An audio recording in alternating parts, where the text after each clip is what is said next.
welcome to relocating to Disney. So I've got a U-Haul truck. Why?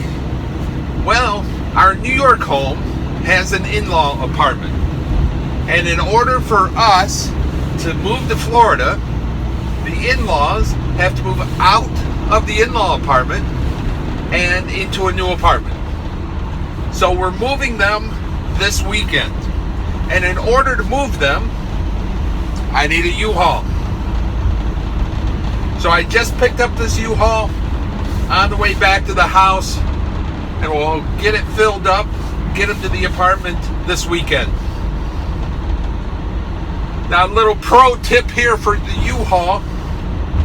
They always want to charge you for extra insurance, just like any rental car company does.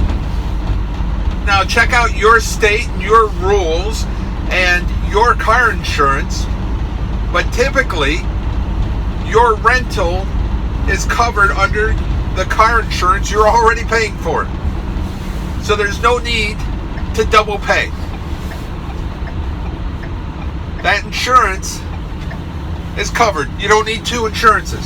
Now, I suppose a benefit of paying the extra money for the insurance is if you do have an accident, it won't get reported back to your insurance.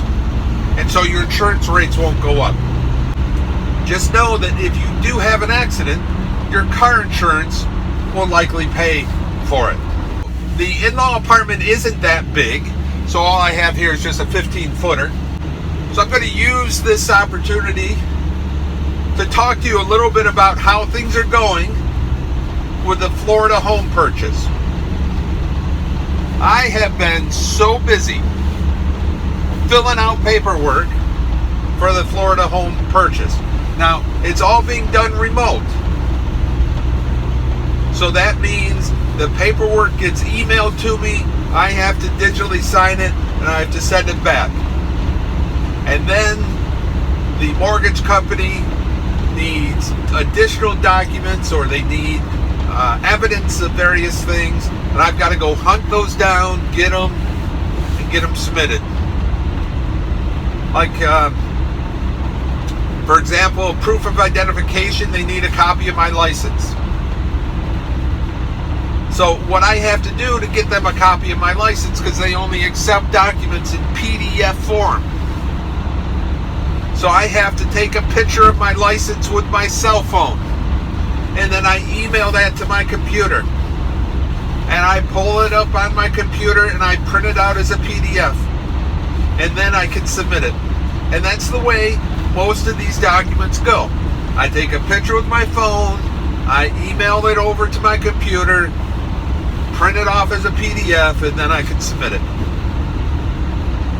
I mean, I suppose it could be worse. I could have to travel to Florida every time for each one of these documents. So I shouldn't really complain. But it is time consuming. And it's time consuming to follow up on everything. Follow up on the inspection. Follow up on the termite inspection. Follow up on the paperwork for getting the loan from the 401k. Following up on the mortgage information. And then the flood of information coming in is pretty intense. And it takes quite a bit of time to go through it. So I've got a new HOA document I have to go through. Reading through the inspection reports and the termite inspection reports. And then every contract that comes to me that needs to be signed. In Florida, you don't need to have a lawyer. But that doesn't mean you don't have to know what's inside these documents. Now, luckily, these documents are fairly plain English, and I'm able to read them, and they make perfect sense to me.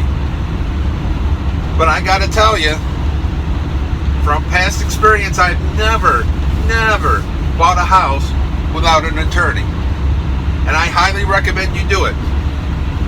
Now, if you feel comfortable and you feel confident that you can read these documents and they make sense to you, well then fine, you're good. It's been a busy week between dealing with all this paperwork and then getting the in-law apartment all packed up so we can get it moved. But that's the update for today. Thank you for joining me.